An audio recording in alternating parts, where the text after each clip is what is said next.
Selamat sore ibu-ibu yang terkasih di dalam Tuhan. Kita bertemu kembali di dalam persekutuan Komisi Perempuan saat ini. 2 bulan sudah berlalu sejak virus corona masuk ke Indonesia pada bulan Maret kemarin. Dan sampai sekarang situasinya masih belum bisa kembali normal. Iya benar, anak-anak kita juga belum dapat kembali ke sekolah. Sementara kita merasa takut, cemas, dan khawatir menghadapi hari-hari ke depan. Satu hal yang bisa kita pegang dari firman Tuhan, dari Filipi 4 ayat 6, janganlah hendaknya kamu khawatir tentang apapun juga, tetapi nyatakanlah dalam segala hal keinginanmu kepada Allah, dalam doa dan permohonan dengan ucapan syukur. Bersyukur karena kasih Tuhan beserta kita. Bersyukur karena Tuhan memenuhi segala kebutuhan kita lebih dari apa yang kita pikirkan. Mari bersama kita menaikkan pujian, ku bersyukur kepadamu.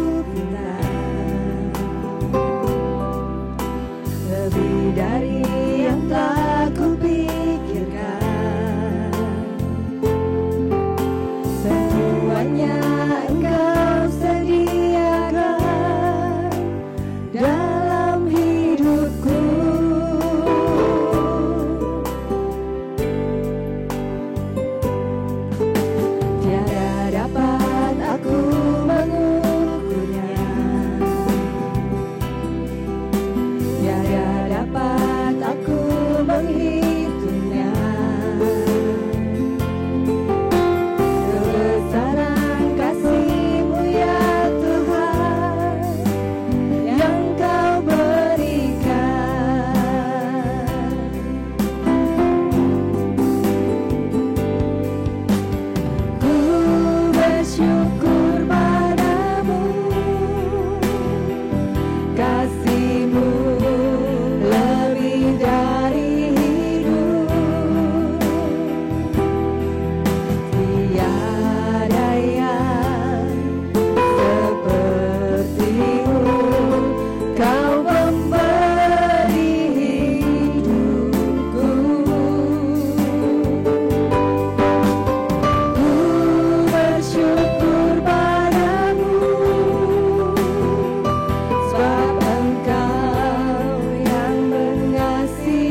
Kami bersyukur untuk saat ini kami boleh datang di hadapan-Mu untuk mengikuti persekutuan Komisi Perempuan. Kami bersyukur Tuhan untuk kasih setia-Mu yang tidak berkesudahan bagi kami.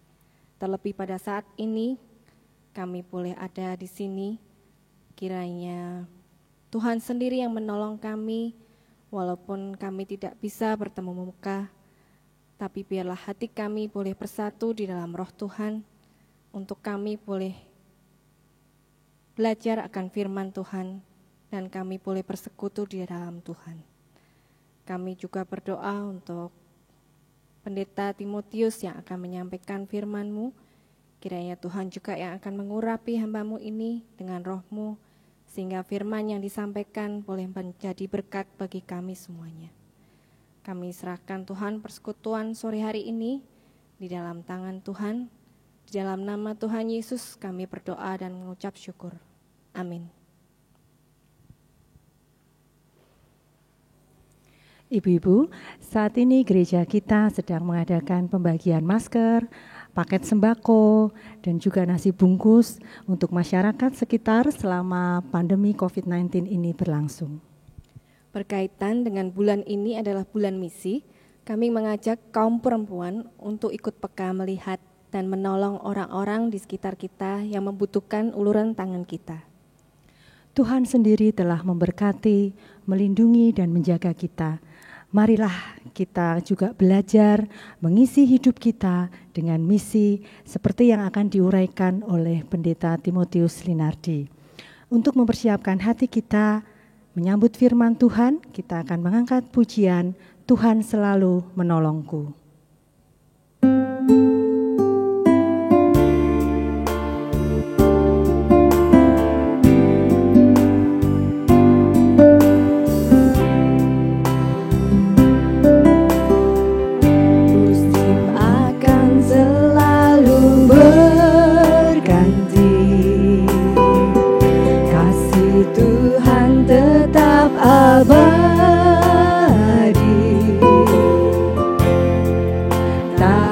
Akan berubah sampai selamanya, ku tetap percaya.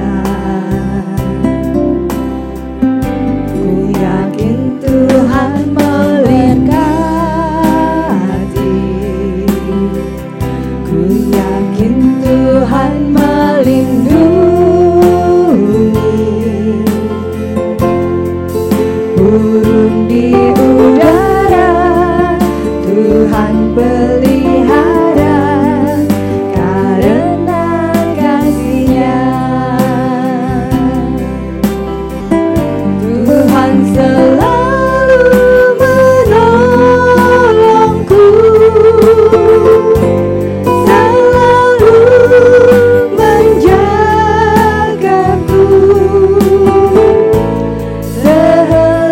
Di rambutku tak akan terjatuh tanpa seizin-Mu. Tuhan selalu menolongku, selalu menjagaku. Dia mengenyangkanku dan peliharaku seumur hidupku.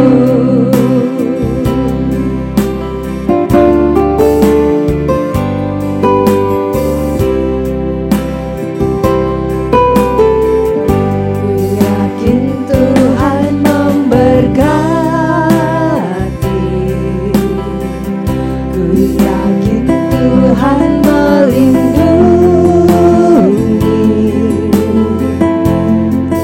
Burung di udara Dia pelihara karena kasih-Nya. Tuhan selalu menolongku, selalu menjagaku.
Salam sejahtera dalam kasih Kristus bagi kita semua.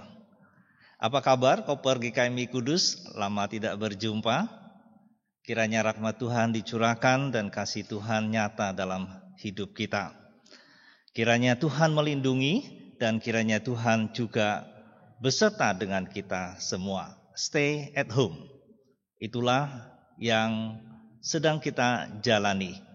Tidak terasa kita sudah memasuki bulan Mei. Bulan Mei dicanangkan sebagai bulan misi. Bulan misi temanya adalah membangun simpul-simpul persaudaraan dan kemanusiaan. Dengan harapan, mari kita di dalam masa darurat ini, pandemi COVID-19 yang sedang kita hadapi, kita tetap memiliki persaudaraan dan kemanusiaan kita tetap merakyat di tengah-tengah masyarakat. Ibu-ibu yang dikasihi oleh Tuhan, pada kesempatan kali ini kita sangat bersyukur kepada Tuhan. Kita melakukan apa yang menjadi himbauan pemerintah, yaitu untuk memutuskan mata rantai pandemi COVID-19, yaitu stay at home. Di rumah saja, belajar dari rumah, bekerja dari rumah, dan ibadah di rumah. Nah, sore hari ini kita melakukan yang ketiga, ibadah di rumah. Untuk itu tema kita pada sore hari ini adalah hidup adalah misi. Tema ini ingin mengingatkan kita bahwa kita diciptakan untuk sebuah misi. Dan tema ini juga mengajak kita untuk melayani atau mengerjakan pekerjaan-pekerjaan Allah bukan hanya di gereja, tetapi juga di tengah-tengah masyarakat. Sekalipun kita sedang menghadapi pandemi COVID-19. Untuk itu, mari kita berdoa sebelum kita membaca teks kitab suci dan merenungkannya. Ya Tuhan, kami tahu bahwa Engkau ada beserta dengan kami. Kasih dan kuasa-Mu melingkupi kami.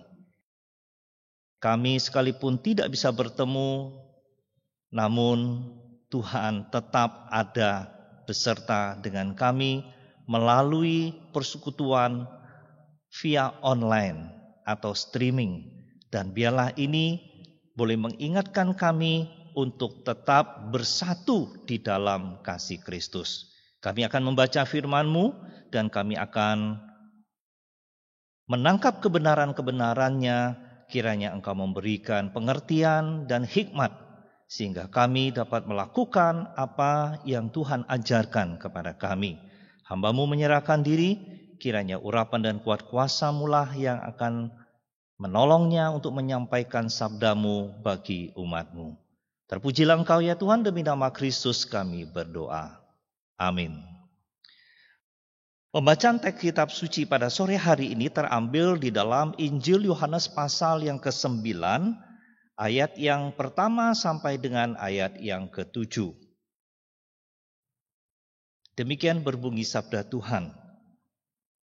Waktu Yesus sedang lewat, ia melihat seorang yang buta sejak lahirnya. Murid-muridnya bertanya kepadanya, "Rabi, siapakah yang berbuat dosa, orang ini sendiri atau orang tuanya, sehingga ia dilahirkan buta?" Jawab Yesus, "Bukan dia dan bukan juga orang tuanya, tetapi karena pekerjaan-pekerjaan Allah harus dinyatakan di dalam dia. Kita harus mengerjakan pekerjaan-pekerjaan Dia yang mengutus aku. Selama masih siang, akan datang malam di mana tidak ada seorang pun yang dapat bekerja. Selama aku di dalam dunia, akulah terang dunia." Setelah ia mengatakan semuanya itu, ia meludah ke tanah dan mengaduk ludahnya itu dengan tanah, lalu mengolesnya pada mata orang buta tadi dan berkata kepadanya, "Pergilah, basuhlah dirimu dalam kolam Siloam." Siloam artinya yang diutus. Maka pergilah orang itu. Ia membasuh dirinya, lalu kembali dengan matanya sudah melek. Berbahagialah setiap kita yang telah membaca firman Tuhan, menemukan kebenaran-kebenaran firman itu di dalam kehidupan kita dan melakukannya dalam kehidupan hari lepas hari. Ibu bapak yang saya kasih di dalam Tuhan, khususnya kaum ibu tentunya yang hari ini bersekutu, ada dua pertanyaan yang akan memandu kita untuk merenungkan tema hari ini. Hidup adalah misi. Yang pertama, apakah misi itu? Sedangkan yang kedua, apa misi Allah bagi kita di tengah COVID-19 ini? Nah, ibu-ibu yang dikasihi oleh Tuhan, sebelum kita memahami apa itu misi, sebelumnya kita harusnya mengerti dan kita harus menangkap bahwa Tuhan menciptakan kita untuk sebuah misi. Harus kita pahami dan kita sadari akan hal itu. Karena Allah sedang bekerja di dunia ini. Dia ingin kita bergabung dengan Dia mengerjakan pekerjaannya. Sehingga tugas itu disebut dengan misi kita. Allah ingin kita memiliki pelayanan di dalam tubuhnya, juga misi di dunia ini. Nah, oleh sebab itu pelayanan-pelayanan yang kita lakukan itu merupakan pelayanan-pelayanan yang kita lakukan itu adalah untuk saudara-saudara kita yang ada di gereja, di tengah-tengah persekutuan. Namun tidak sampai di situ. Tuhan ingin kita melakukan misi kita di tengah-tengah dunia ini. Bukan hanya di gereja. Nah, untuk itulah saudara sekalian, Tuhan menugaskan setiap kita untuk bermisi. Melayani orang-orang yang membutuhkan kasih Tuhan. Itulah yang akan kita pahami, yang akan kita renungkan, dan kita akan lakukan di dalam bulan misi ini. Kembali lagi kepada pertanyaan, apa itu misi? Ibu-ibu yang dikasihi oleh Tuhan, kata misi itu berasal dari kata Latin artinya mengutus. Menjadi orang Kristen itu berarti diutus ke dalam dunia ini sebagai wakil Yesus. Oleh sebab itu Yesus bersabda, "Sama seperti Bapa mengutus aku, demikian juga sekarang aku mengutus kamu." Maka dengan demikian saudara sekalian kita memahami misi itu artinya mengutus. Tentu kita sering mendengar kata misi. Misi ada kaitannya dalam sehari-hari kita mendengar ada kaitannya dengan visi. Visi itu apa toh? Visi itu arah atau tujuan. Dan ada kaitannya biasanya gandeng kaitnya visi misi.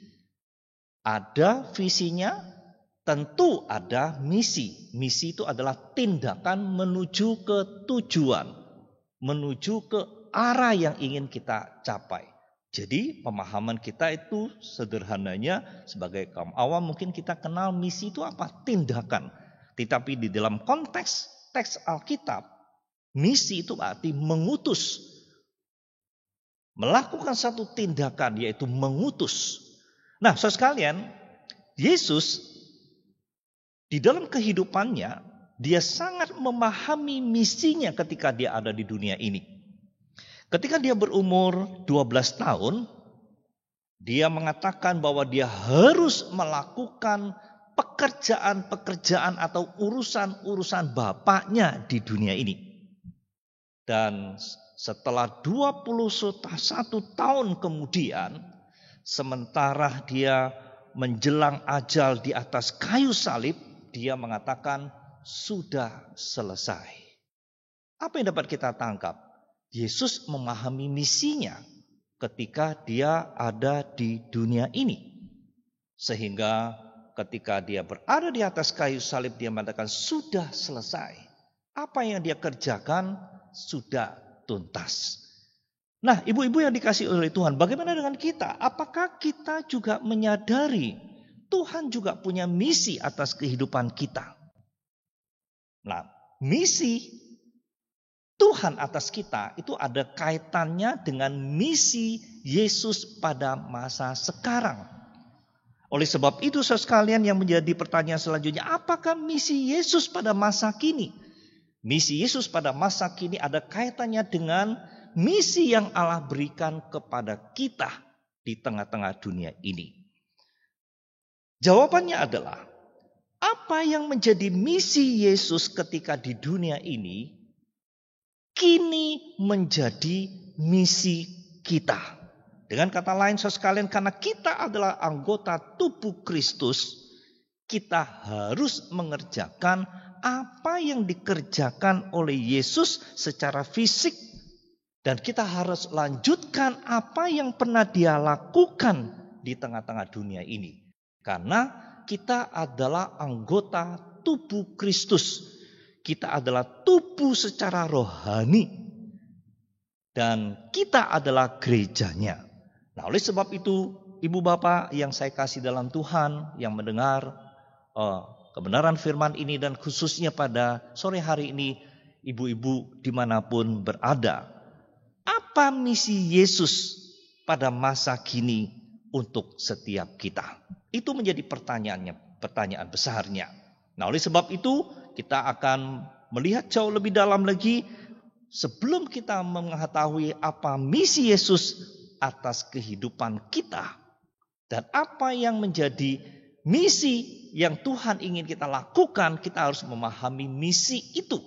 Nah, sesuai dengan terang teks yang kita baca, apa misi itu, saudara sekalian? Ibu-ibu yang dikasihi oleh Tuhan, misi itu adalah pekerjaan-pekerjaan Allah yang menuntun orang-orang datang kepada Dia. Nah, oleh sebab itu di dalam Alkitab kita memperhatikan bahwa Alkitab mengatakan bahwa melalui Kristus Allah membuat kita berbalik atau kembali kepada Dia.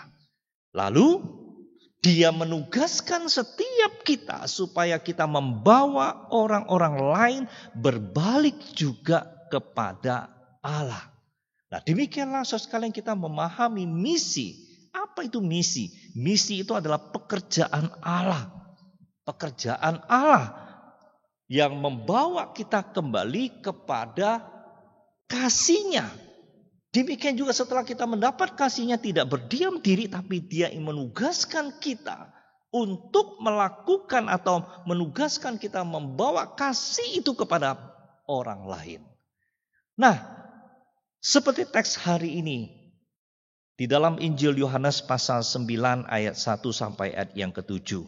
Ini adalah sebuah contoh bagaimana Yesus sedang bermisi. Bukan hanya Dia sedang bermisi, namun Dia juga melibatkan murid-muridnya dalam pekerjaan-pekerjaan Allah yang harus dinyatakan. Jadi Yesus tidak mengerjakan misinya sendiri. Dia melibatkan orang-orang yang mengenalnya, orang-orang telah menerima kasih-Nya, orang-orang yang telah diperbaharui untuk menyatakan pekerjaan-pekerjaan Allah. Nah, mari kita mencermati teks kita hari ini. Kita mulai dari ayat yang ke-7. Dikatakan saudara sekalian di sana, pergilah, basuhlah dirimu dalam kolam Siloam. Arti secara harafiah, Siloam itu artinya pengirim atau pembawa. Tetapi oleh penulis Injil Yohanes dipahami sebagai yang diutus. Jadi Siloam itu berarti yang diutus. Nah, lalu yang menjadi pertanyaannya adalah siapakah yang diutus? Nah, saudara sekalian, sebelum ayat ini, Yesus menegaskan bahwa dikatakan bahwa aku harus mengerjakan pekerjaan Dia yang mengutus aku selama masih siang. Jadi nampak di dalam kalimat ini siapa yang diutus? Yesuslah yang dimaksud dengan yang diutus itu. Nah, Ibu-ibu yang dikasihi oleh Tuhan, kita melihat bagaimana Yesus yang adalah yang diutus di tengah-tengah kita. Dan dialah yang menyatakan kasih karunia itu untuk setiap kita. Selanjutnya saudara sekalian dikatakan di ayat yang ke-7 bagian B. Maka pergilah orang itu, ia membasuh dirinya, lalu kembali dengan matanya sudah melek. Perhatikan kata membasuh dirinya. Nah, untuk memahami ini kita harus melihatnya bermakna secara simbolis. Adapun makna simbolisnya adalah membasuh dirinya berarti dia membasuh dirinya di dalam diri Yesus. Sehingga dia bisa melek. Sehingga dia bisa melihat. Dulunya dia buta. Nah, hal menarik yang lainnya adalah saudara sekalian di ayat yang keempat. Yesus memakai kata kita. Kita harus mengerjakan pekerjaan-pekerjaan Allah selama masih siang. Kata kita ini menunjukkan bahwa Yesus mengajak, Yesus berkehendak melibatkan murid-muridnya untuk mengerjakan pekerjaan Allah. Bukan berarti Yesus itu sendiri, tidak. Yesus mengajak murid-muridnya, ayo sama-sama kita mengerjakan pekerjaan Allah. Nah, oleh sebab itu sekali sejatinya dia ingin menegaskan ketika murid-murid bertanya tentang orang buta, apakah karena dosa dia atau orang lain atau orang tuanya? Yesus menjawab tidak, bukan dia, bukan orang tuanya. Tetapi karena pekerjaan-pekerjaan Allah harus dinyatakan di dalam dia. Apa maksudnya saudara sekalian? Yesus ingin mengatakan, hei, aku diutus untuk memelekkan dia. Bukan hanya aku diutus, tapi aku mengajak kamu bersama-sama kita mengerjakan pekerjaan Allah supaya dia melek. Nah, saudara sekalian, kalau kita bisa melihat bagaimana orang yang buta itu melek, tentu harus ada orang yang diutus untuk menyatakan pekerjaan Allah. Nah, oleh sebab itulah kita melihat di sini Yesus ingin mengatakan, hei murid-murid, jangan hanya kamu bisa melihat kekurangan orang ini, jangan kamu mempercakapkan segala permasalahan dia, tidak. Namun Yesus ingin melihat bahwa ketika dia bertemu dengan sang buta ini merupakan satu kesempatan untuk berbuat sesuatu. Nah, untuk itulah Yesus diutus.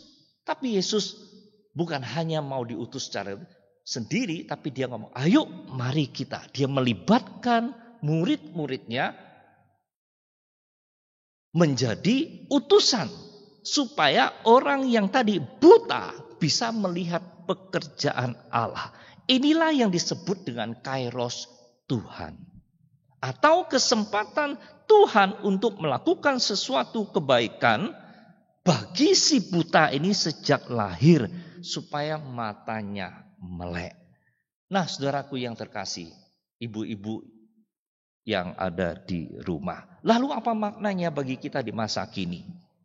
Itu berarti kita orang yang percaya di abad sekarang ini diutus bukan hanya mempercakapkan penderitaan orang lain, mempercakapkan kesengsaraan orang lain, atau menceritakan keburukan-keburukan orang lain, bahkan mungkin menjelek-jelekan orang lain. Namun kita diutus untuk mengerjakan pekerjaan Allah. Seperti tema kita pada sore hari ini adalah hidup adalah misi. Apa misi hidup kita? Misi hidup kita adalah mengerjakan pekerjaan Allah. Allah adalah Allah yang bekerja. Hingga hari ini dia tetap bekerja. Dan kita umatnya dipanggil untuk mengerjakan pekerjaannya. Yesus tidak hanya ngomong, tetapi Yesus melakukan sesuatu. Ketika Yesus melakukan sesuatu, orang buta itu pun melihat. Nah, selanjutnya saudara sekalian, hal yang menarik lagi adalah orang buta ini sendiri menjadi sosok yang diutus. Perhatikan dengan seksama. Yang pertama, dia diutus untuk pergi ke Siloam. Yang kedua, dia diutus untuk menjadi saksi, menyaksikan pekerjaan Allah di dalam dirinya. Setelah kita memperhatikan teks ini secara utuh di pasal yang ke-9, bahwa dia diutus, dia bersaksi di depan orang-orang Farisi sekalipun dia diusir. Namun akhirnya kita melihat dia sungguh-sungguh berjumpa dengan Tuhan. Dan dia percaya kepada Yesus. Dan dia mengatakan, aku percaya Tuhan. Kembali lagi ke tema kita. Tema kita hari ini adalah hidup adalah misi. Lalu apa maknanya bagi kita? Memahami misi adalah pengutusan. Maka kita menjadi utusan Allah.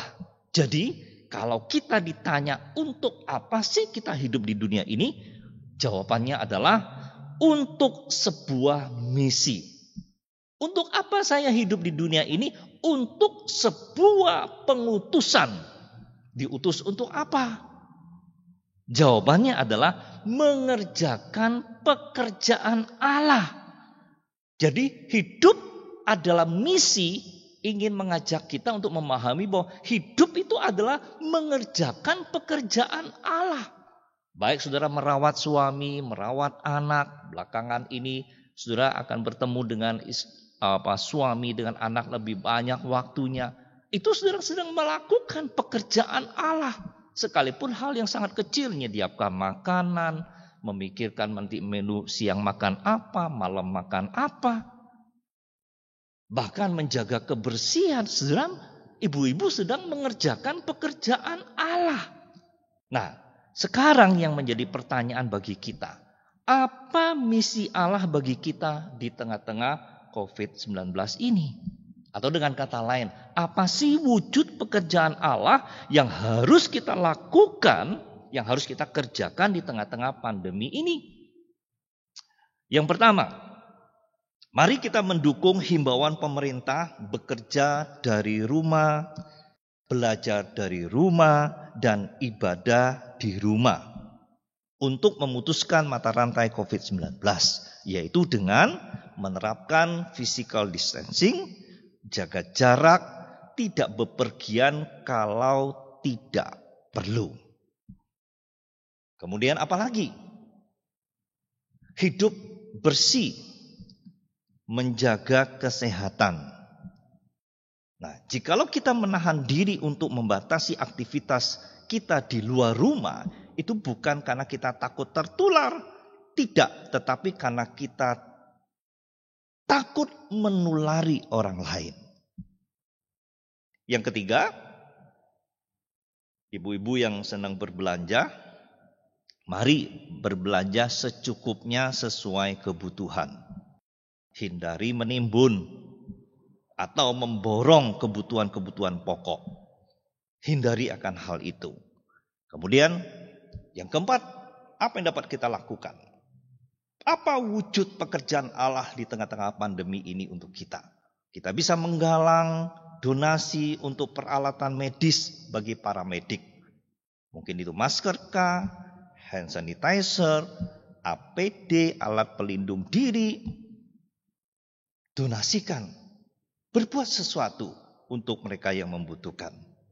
Kemarin saya salut dengan seorang anak yang membuka celengannya, yang dia punya angan-angan ingin membeli sepeda, tapi karena mendengar rumah sakit membutuhkan APD, dia korbankan untuk tidak membeli sepeda. Dia tunda itu, dia bawa tabungannya dan dia serahkan kepada pihak rumah sakit untuk diwujudkan sebuah APD. Nah, ibu-ibu, apa yang dapat kita lakukan lagi? Menghibur dan menguatkan para pasien dan keluarganya melalui sapaan media sosial. Apalagi saudara tahu, Di antara kita mungkin ada yang terjangkit. Inilah kesempatan kita berbuat sesuatu untuk mereka. Kemudian selanjutnya adalah selektif terhadap berita tentang COVID-19. Tidak hanya kita ikut menyebar hoak atau berita bohong. Hati-hati. Kemudian apa yang dapat kita lakukan lagi? Mari kita berbagi. Berbagi apa? Berbagi doa, berbagi makanan, berbagi masker. Dan jangan lupa mendoakan para petugas kesehatan, pemerintahan agar bijak di dalam mengambil keputusan. Dan akhirnya saudara, pada titik ini kita sungguh menjadi sosok yang diutus oleh Tuhan. Kitalah Siloam-Siloam itu. Kitalah yang menjadi utusan-utusan Allah di tengah-tengah pandemi COVID-19. Ingatlah ibu-ibu sekalian, kita diciptakan untuk misi. Hidup kita adalah untuk sebuah misi Allah, yaitu mengerjakan pekerjaan Allah. Selamat berjuang menjadi utusan-utusan Allah di tengah pandemi COVID-19. Tuhan memberkati. Ibu-ibu, kita tidak bisa mengetahui sampai kapan pandemi ini akan berlangsung. Yang dapat kita yakini adalah di dalam Tuhan Yesus kita akan beroleh kekuatan di dalam menjalani hidup ini. Tuhan tidak akan pernah meninggalkan kita.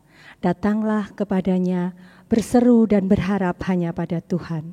Kita akan mengakhiri persekutuan kita pada sore hari ini. Kita akan menaikkan pujian dalam Yesus.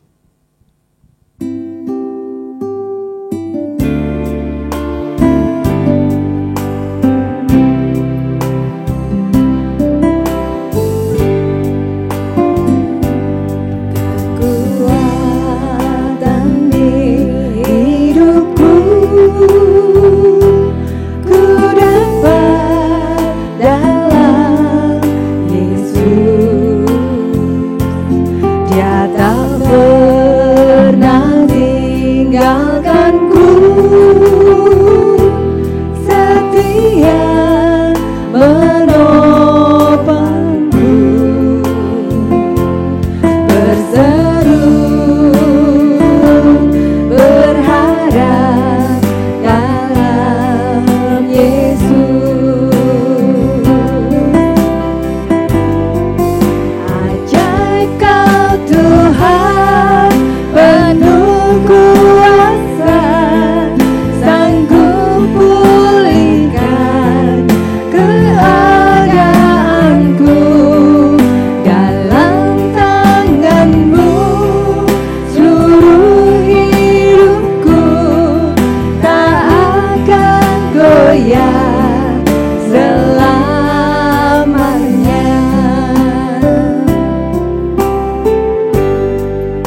Mari kita berdoa. Ya Tuhan, kami bersyukur Engkau menciptakan kami untuk sebuah misi. Kami mentaatinya. Kami mensyukurinya. Dan hari ini kami pun belajar mentaati apa yang Tuhan perintahkan. Menjadi seperti Kristus diutus datang ke dunia. Membawa orang-orang datang kembali kepada Allah. Demikian kami seharusnya menjadi utusan-utusan. Sebagaimana Tuhan ingin melibatkan kami. Tolonglah kami, karena kami menyadari hidup adalah pengutusan. Hidup adalah mengerjakan pekerjaan Allah. Di dalam masa-masa darurat ini, berikan kepekaan, hati, ringan tangan, ringan kaki, untuk melakukan pekerjaan-pekerjaan Allah. Supaya mereka yang terdampak dapat mengalami kasih Tuhan lewat kami. Tuhan, ingatlah saudara-saudara kami ada yang terjangkit. Jamahlah, sembuhkan. Kami mohon Tuhan tenangkan keluarga mereka pula. Dengan kasih dapat merawat yang sedang terpapar itu. Kami mohon kiranya Engkau juga melindungi kami, menjamah kami, melingkupi kami dengan kasih-Mu. Segala hormat syukur kami naikkan kepada Kristus. Kami akhiri persekutuan Komisi Perempuan GKMI Kudus dengan rasa syukur. Dengan memahami dan bertekad ingin menjadi utusan-utusan Allah, mengerjakan pekerjaan-pekerjaan Allah. Kami adalah siloam-siloam yang hidup di tengah-tengah masa darurat ini. Utuslah kami, pakailah kami. Demi nama Kristus kami berdoa. Ibu-ibu yang dikasihi oleh Tuhan, arahkanlah hatimu dan terimalah berkat dari Tuhan. Kiranya Tuhan memberkatimu dan melindungimu. Kiranya Tuhan menghadapkan wajah-Nya kepadamu dan memberi kasih karunia. Kiranya Tuhan menghadapkan wajah-Nya kepadamu dan memberi damai sejahtera. Mulai hari ini sampai selama-lamanya. Amin.